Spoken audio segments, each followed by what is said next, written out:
historically, it's of some value, and you all know this, it's of some value to know how the church has changed its mind over the centuries about all kinds of very significant things. And just a few will bring those to mind. I wrote a long and unreadable paper one time about the church's relationship to slavery.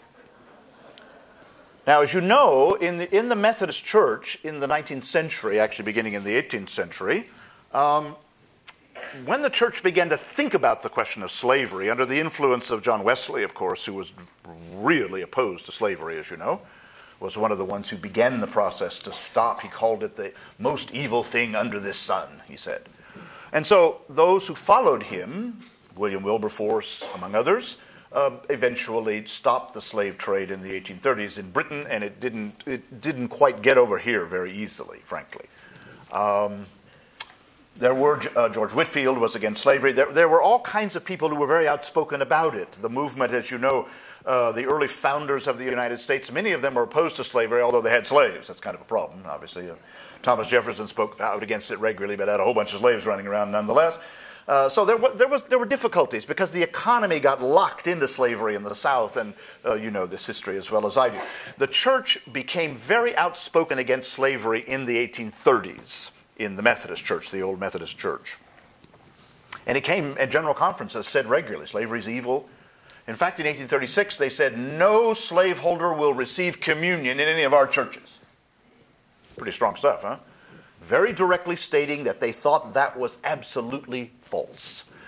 And then by about 1852, things began to loosen up. Well, you can only have 3 slaves then you come to communion. And finally, of course, when the Civil War came, there was a tremendous division, North and South. But even the Northern Methodist Church was not so violently opposed. It shifted. It began to loosen itself. The kind of justice movement that had begun in the 1830s basically gave way. Now, of course, as things progressed in the 19th century, it began to move back in the other place. And, of course, now we find slavery an appalling notion and couldn't imagine how anybody could ever have done such a thing. Aren't we enlightened? Well, the church finally woke up, of course, but it took them a long time. Churches tend to move rather slowly. What about women's ordination? 1950 was the first time, 56, as I remember, was the first ordained woman in the Methodist Church. Gosh, that's awfully late, isn't it? Hasn't the church been around for 2,000 years? What an astonishing notion. The church had to open its heart and mind and thought and prayer, I trust, to women's equality. It's got a long way to go about that. Articles in the paper regularly about how women are still not serving very large churches, with a few exceptions, but not many. 2,000 member churches plus, about 2,000 clergy are involved. Of those 2,000, about 80 are women. Well, we got a long way to go, don't we? But the church is moving. That's my point. That is, the church changes its things. What about divorce? When I was first ordained in 1969, there was a man in my annual conference who got divorced, and the bishop asked for his credentials on his desk the next day. He was no longer allowed to be a clergy. 1969, not a lot long ago, huh? Well, that's changed a good deal, hasn't it? Somehow the church has thought more about this. The church used to have a very strong reaction to chewing tobacco. It did.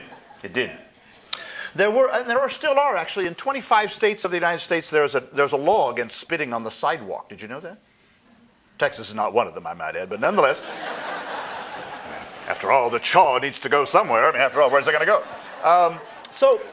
But the church, of course, didn't think about this much until people said, now, wait a minute, this is tobacco, isn't it? And the tobacco problem and all that. But then, of course, you've got a problem when one of our seminaries is built on tobacco money. Duke, after all. There is a guy named James Duke sitting out there, statue, with a cigar in his hand. It's kind of a problem for those of us who are Methodists. So my point is that the church is always struggling, and it's moving, it's thinking, it's reflecting, it's acting. I've always wondered if Methodists really knew what was in our social principles, how many of them would be Methodists? I mean, there's a lot of stuff in there that's pretty radical by some people's standards, but the church has thought through these things over time. That means the church never stands still about these questions.